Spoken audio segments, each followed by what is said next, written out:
तमेव माता च पिता तमेव तमेव बन्धु च सखा तमेव तमेव विद्याधरं तमेव तमेव सर्वं मम देव सर्वे भवन्तु सुखिनः सर्वे सन्तु निरामया सर्वे भद्राणि पश्यन्तु। तो यहाँ पर मध्याह्न भोजन बनाने का काम करती हैं? जी, पढ़ाई भी किए हैं सर, बीटीसी करे हैं। अच्छा, बीटीसी किए हैं आप? जी। बीटीसी करने के बाद आप यहाँ पर मध्याह्न भोजन बना? जी। हम लोग परेशान है सर कि आपसे निवेदन है कि हम लोग 1500 में बताइए क्या मिलता है आजकल। मोबाइल खर्च हुआ और भी घर का साग सब्जी हुआ, कैसे हम लोग चलाएंगे सर? बस पैसा कम है हम लोग को। पैसा कम? 4 बच्चे हैं और पति भी नहीं है, गुजर गए। तो 3 लड़की हैं, 1 लड़का है। तो हम लोग की पढ़ाई लिखाई, खाना पीना, हर चीज़।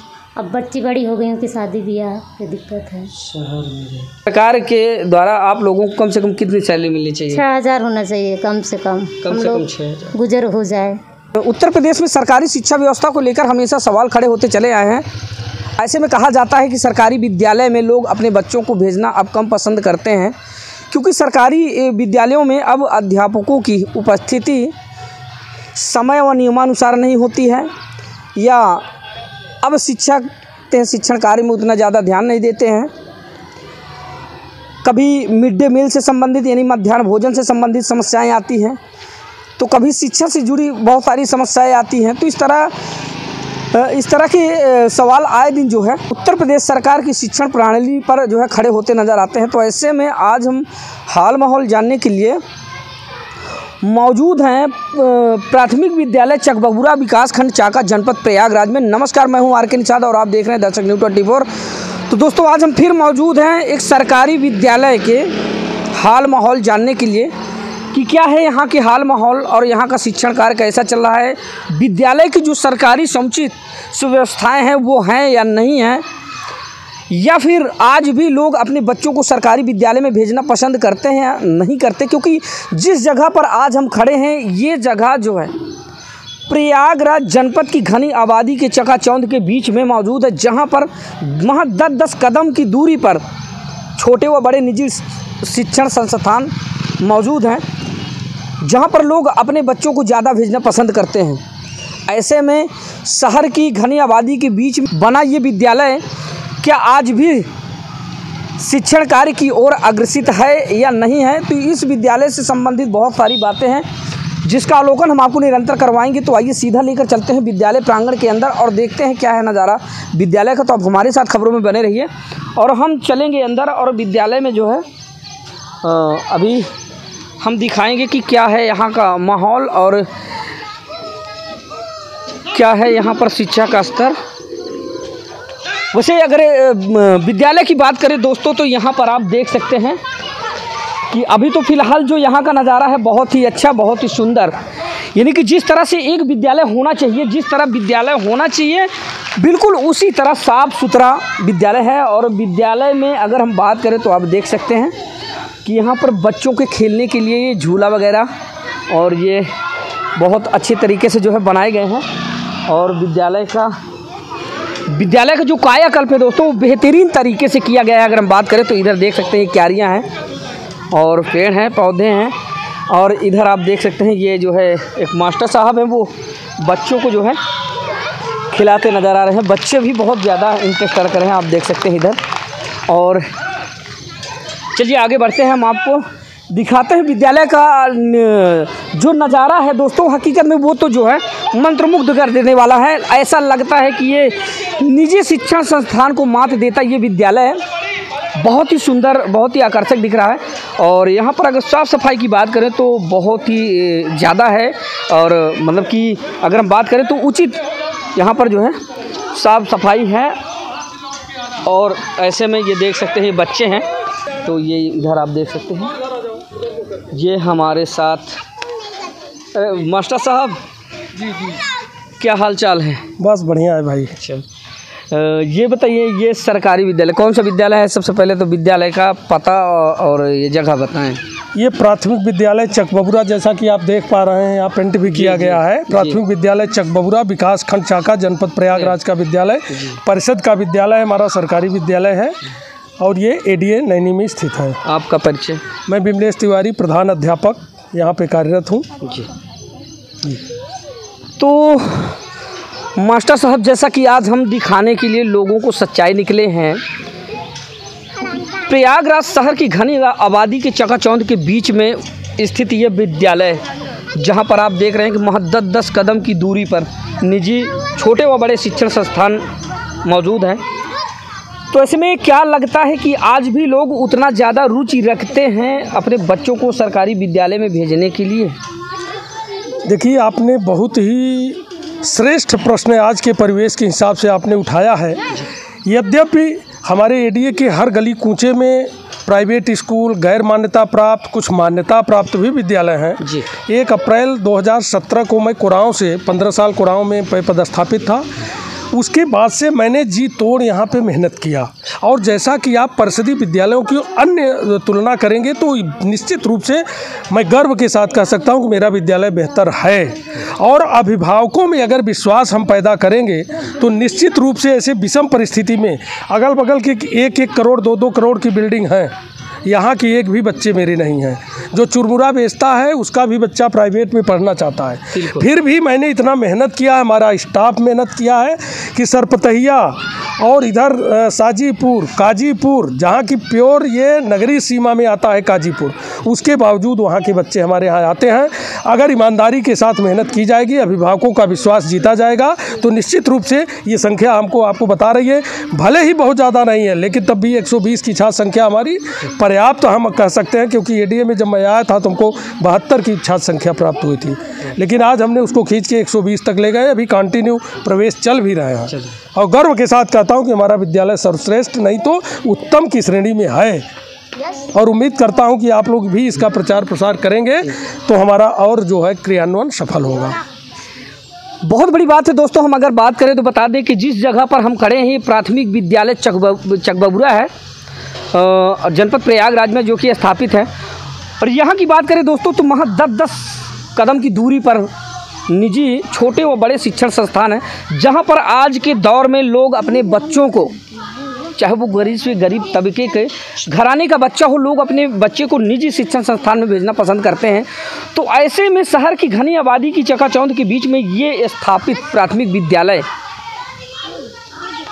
जहाँ पर आने के बाद हम खुद स्तब्ध रह गए कि आज भी लोग अपने बच्चों को यहाँ पर भेजना पसंद करते हैं। यहाँ पर जो छात्र संख्या, हमें ये उम्मीद नहीं थी, लेकिन फिर भी उम्मीद से अच्छे आंकड़े यहाँ पर मिले। यहाँ पर जो है 120 की संख्या में बच्चे मिले।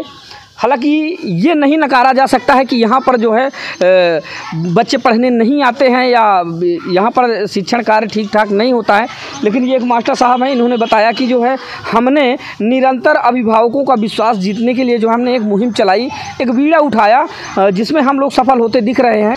तो ऐसे में हमारे साथ बहुत सारे बच्चे हैं, आप देख सकते हैं। और अगर बच्चों की बात करें तो आप देख सकते हैं ये सुंदर सुंदर बच्चे, और कितने अच्छे अच्छे बच्चे हैं, साफ़ सुथरा बच्चे, जिस तरह से होना चाहिए। जैसा कि अक्सर कहा जाता है कि बच्चे जो है विद्यालय प्रांगण में जब आएँ तो साफ नहा धो के आएँ, साफ़ सुथरे तरीके से आएँ।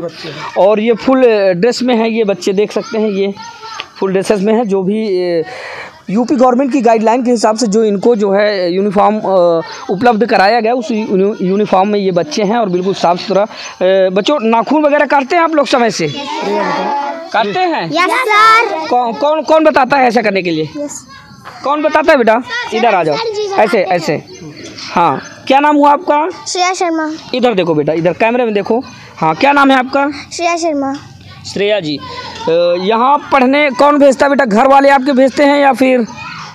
मेरी मम्मी कहती हैं कि हर एक स्कूल जाना चाहिए। अच्छा अच्छा।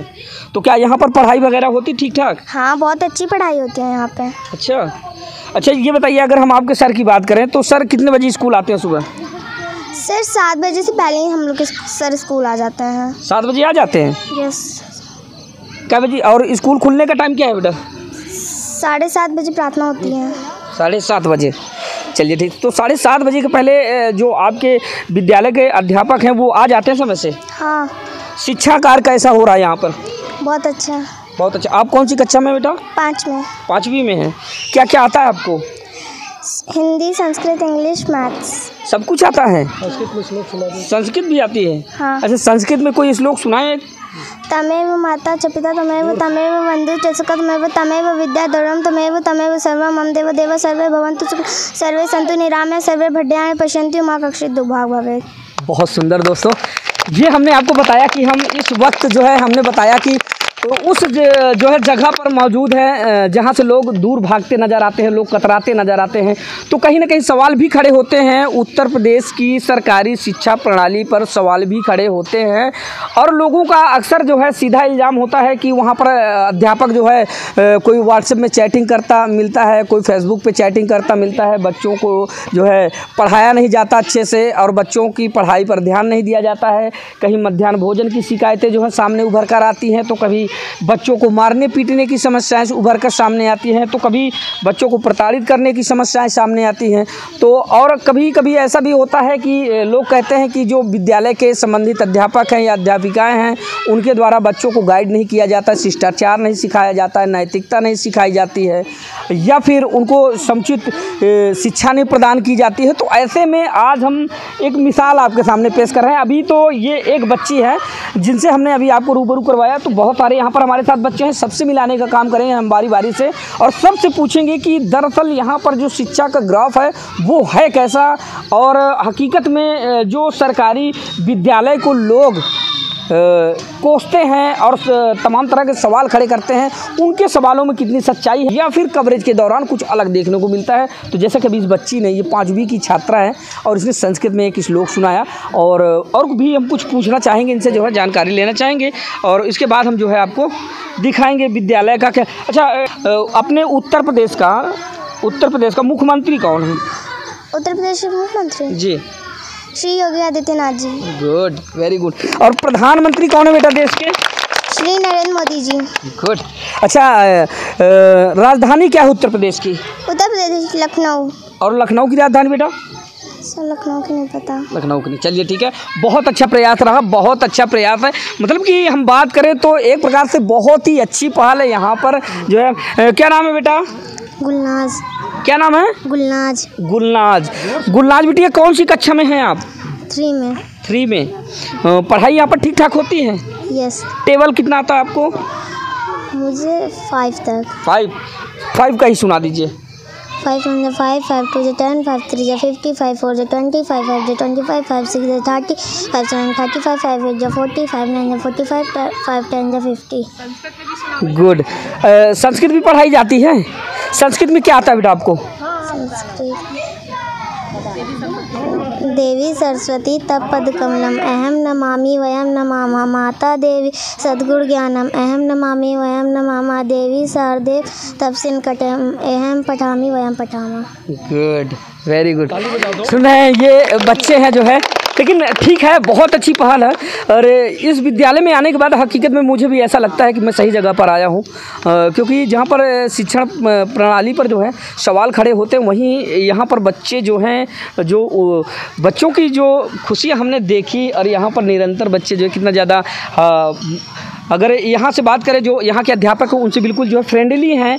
यानी कि हम बात करें कि जिस तरह से बच्चे अपने अभिभावक के साथ अपने परिवार में रहते हैं, अपने घर में रहते हैं, बिल्कुल उसी तरह से यहाँ पर बच्चों का व्यवहार मिला और बच्चे बहुत ज़्यादा यहाँ पर खुश हैं हर चीज़। और अभी ये देखिए एक छोटी सी बच्ची है, ये हाँ ये जो है देखिए, आओ बेटा, डरो नहीं। ये देखिए ये एक बिटिया है, क्या नाम है बेटा? अदिति प्रजापति हैं। आइए ऐसे खड़े हो जाओ बेटा कैमरे के सामने। अदिति ऐसे खड़े हो जाओ बेटा। हाँ, ये देखिए ये एक अदिति प्रजापति नाम की 3 साल की बच्ची है जो अपने चाव से, इनका नाम नहीं लिखा हुआ है लेकिन फिर भी ये विद्यालय आने का काम करती हैं। बेटा फिर से एक बार नाम बताओ आप अपना। अदिति प्रजापति। अच्छा, जनगण मन आता है क्या आपको? हाँ। सुनाओ जरा बेटा, इसमें सुनाओ, माइक में बोलो जोर जोर से सुनाओ। सुना दीजिए बेटा। सुनाओ बेटा।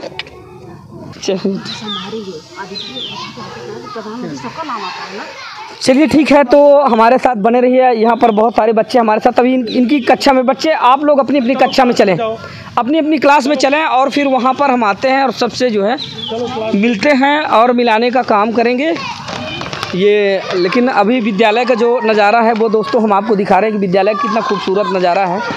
ये ध्वजारोहण की जगह, यहाँ पर जो है ध्वजारोहण होता है जैसे 15 अगस्त या 26 जनवरी।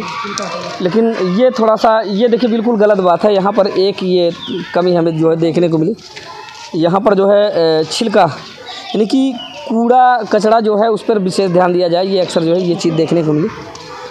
तो यहाँ पर ये ध्वजारोहण होता है, यहीं पर ये केले का छिलका रखा गया था। यानी कि ये थोड़ी सी एक गलत परिस्थिति हमें देखने को मिली, जो कि बिल्कुल ठीक नहीं है, उचित नहीं है। हाँ।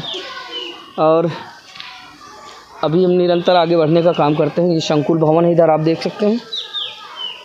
और अब हम पहुँचे हैं रसोई कक्ष की तरफ। इधर जो है ये मध्याह्न भोजन का जो स्टोर है वो है। कौन है रसोइयाँ यहाँ पर कितनी हैं? आप भी रसोइयाँ हैं? चलिए ठीक है, आइए। कौन कौन है? आ जाइए, आइए। रसोइयाँ हैं आप लोग? क्या नाम है आपका? प्रेमा प्रजापति। प्रेमा प्रजापति। कहाँ से हैं? सर यही नैनी से मानस नगर से। मानस नगर से हैं। तो यहाँ पर मध्याह्न भोजन बनाने का काम करती हैं? जी जी जी, पढ़ाई भी किए हैं सर, बीटीसी करे हैं। अच्छा, बीटीसी किए हैं आप? जी जी। बीटीसी करने के बाद आप यहाँ पर मध्याह्न भोजन बना? जी जी जी, यहाँ पहले 10 साल से ही बना रहे थे, बीच में छोड़ दिए थे हम। अच्छा। तो थोड़ा बस अपना कुछ दिक्कत की वजह से हम यहाँ पकड़ लिए हैं अपना। अब समझ लीजिए सर जी, बहुत बड़ी बात है दोस्तों। ये देखिए, इस विद्यालय में कवरेज के दौरान जो है हमें एक ये जो है महिला मिली, जो इस विद्यालय में, सरकारी विद्यालय में जो है मध्याह्न भोजन बनाने का काम करती हैं। लेकिन जैसे ही इन्होंने अपना परिचय बताया, मेरे तो होश उड़ गए। आप सुन सकते हैं, इन्होंने बताया कि हम बीटीसी किए हुए हैं और यहाँ पर मध्याह्न भोजन इन 1500 रुपये महज की नौकरी कर रही हैं, मध्याह्न भोजन बनाने का काम कर रही हैं। कि तो बीटीसी आप की हैं? जी जी। कब की हैं? सर अभी फाइनल हुआ है, इस बार रिजल्ट आने वाला है। रिजल्ट आने वाला? जी जी जी, फाइनल ईयर का टेट का डाले हैं इस बार। अच्छा जी।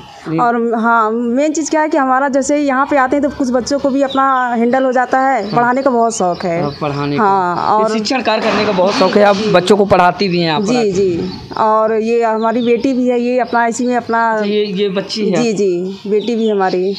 तो ऐसी कौन सी परिस्थिति बनी जिससे कि आपको जो है यहाँ पर मध्याह्न भोजन बनाने की एक छोटी सी मतलब 1500 रुपये की नौकरी करने की? सर ऐसा है कि जैसे कि हमारे पास देखिए, हमारा पति छोड़ दिया है और पति छोड़ने के बाद घर में कोई है भी नहीं, तो जिससे कि हम प्राइवेट जगह जाते हैं तो वहाँ पर भी 2-3 हज़ार मिलता है।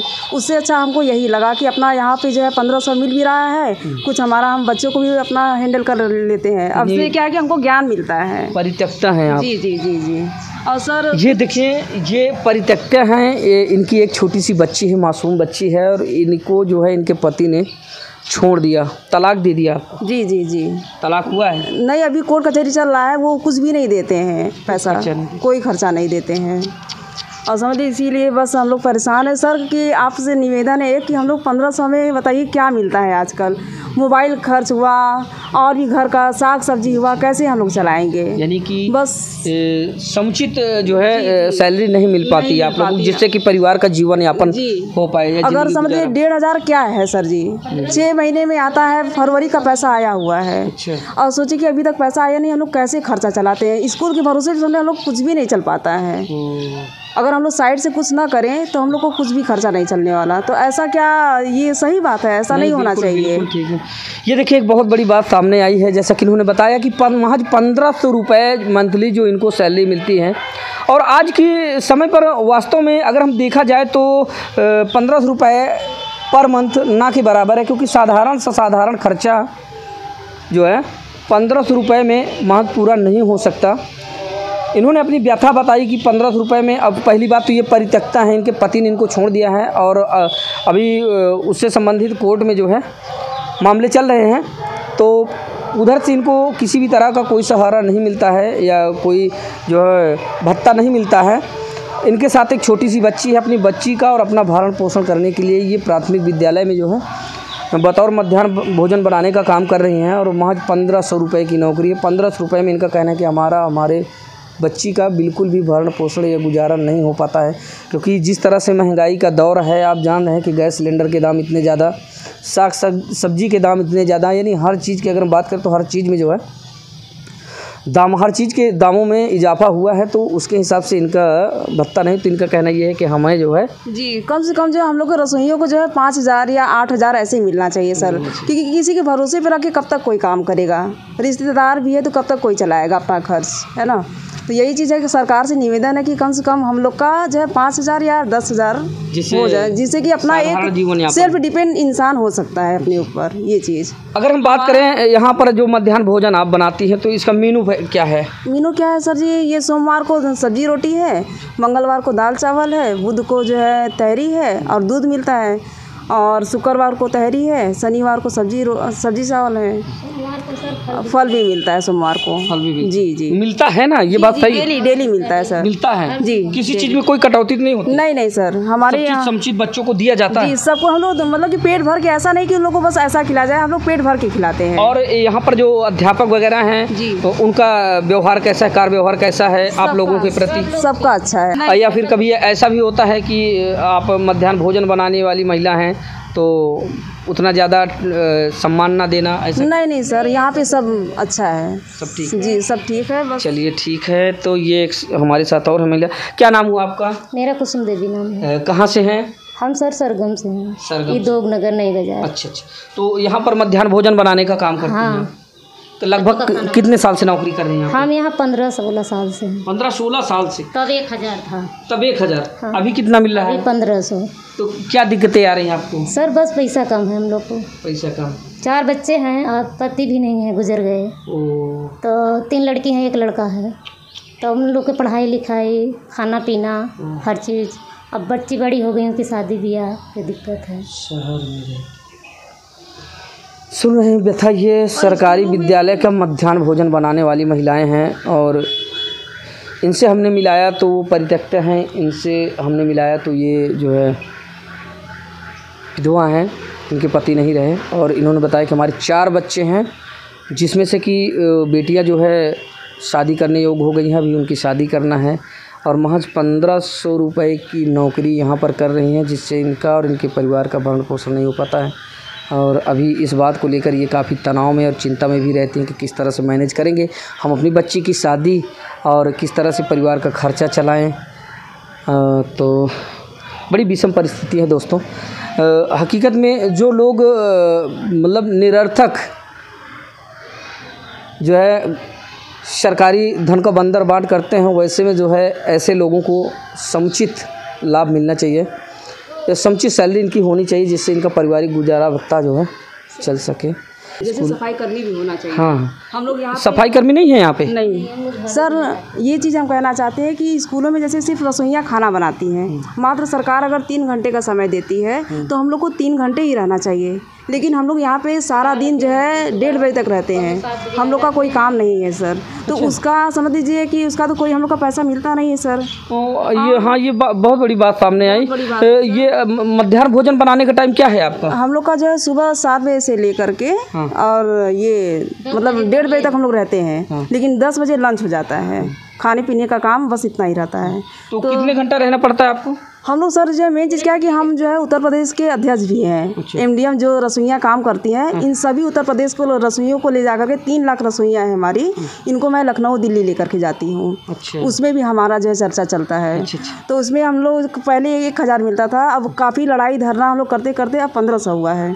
अब हम लोग का 2,000 होने वाला है, लेकिन अभी मिला नहीं खाते में। लेकिन फिर भी 2,000 से क्या मतलब है, हम लोग को मेन चीज़ क्या है कि सरकार हम लोग को बोलती है कि जो आप लोग खाना बनाने के लिए है, तो हम लोग सर बस खाना बना करके हम लोग या तो चले जाएं। यहाँ सफाई कर्मी होना चाहिए, सफाई भी हम लोग पूरा करते हैं, लैट्रिन बाथरूम हर चीज़, हाँ ये सब चीज़ के लिए रखना चाहिए। यानी कि विद्यालय में सफाई कर्मी होना चाहिए। सफाई कर्मी है नहीं यहाँ पर, सब कुछ आप लोगों को ही करना पड़ता है। सब चीज़ हम लोग को करना चाहिए। ये मध्याह्न भोजन बनाने का भी काम करती हैं और निरंतर यहाँ पर झाड़ू लगाने का काम, या जो यहाँ पर शौचालय है, जो यहाँ का स्टोर रूम है, बहुत सारे मतलब, और जो प्रधान अध्यापक कक्ष है, या विद्यालय के पूरे विद्यालय प्रांगण की जो है साफ़ सफाई का भी काम इन्हीं लोगों के द्वारा की जाती है। तो अभी क्या जो है क्या चाहती हैं आप कि किस तरह आपको जो है कितनी सैलरी कम से कम सरकार से मिलनी चाहिए? इधर आ जाएं, इधर। हाँ, क्या करें, मतलब कि क्या लगता है आपको कि सरकार के द्वारा आप लोगों को कम से कम कितनी सैलरी मिलनी चाहिए? 6,000 होना चाहिए कम से कम। कम से कम 6,000 गुजर हो जाए। अभी इतने में हो नहीं पा रहा है? नहीं सर, 4 बच्चे हैं, महीनों का सब्जी का नहीं होता 1,500।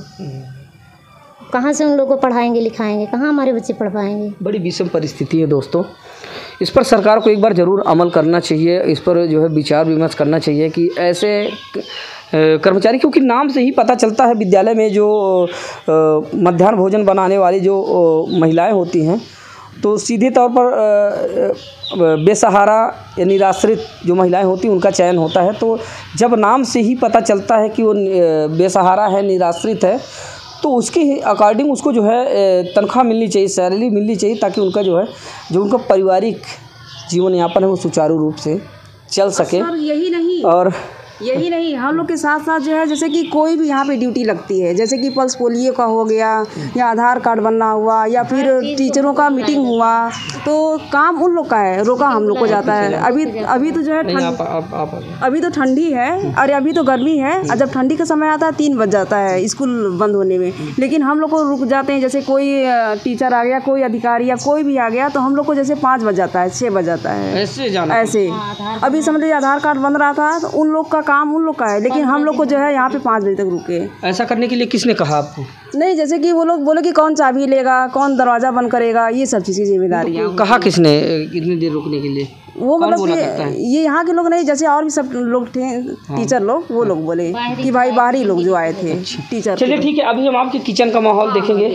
ये है इनका जो है, ऐसे आ जाइए, हाँ, ये है इनकी रसोईया, और ये रसोई में देख सकते हैं कि ठीक ठाक है, साफ़ सफाई बढ़िया है।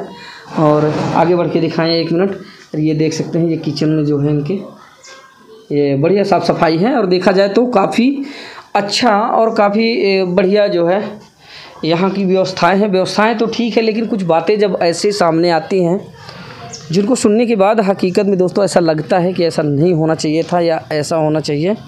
और विद्यालय की बात करें तो विद्यालय का जो नज़ारा था बहुत ठीक है। इधर साफ़ सुथरा शौचालय भी है बच्चों को, जो है बच्चों के लिए, ये आप देख सकते हैं इधर जो है। तो ये शौचालय चालू हैं, सब नल वगैरह इसमें चालू हैं, ये पानी चलते हैं सब। हाँ चलिए ठीक है। अच्छा, आरओ भी लगा है। आरओ किधर लगा है ये देख लीजिए। यहाँ पर विद्यालय की बात करें तो विद्यालय में समुचित सुव्यवस्थाएं हैं जो होनी चाहिए। और इधर जो है व्यवस्था ये इधर आरओ है, ये आरओ चलता है, पानी फिल्टर करता है, निकल रहा है पानी। इधर आरओ लगा हुआ है, ये देखिए ये आरओ का पानी है, फिल्टर वाटर। हमारे हेड मास्टर है साहब, बहुत दिक्कत में हो जाते हैं कि यहाँ पे इतना ऐसे आए बहुत ज़्यादा।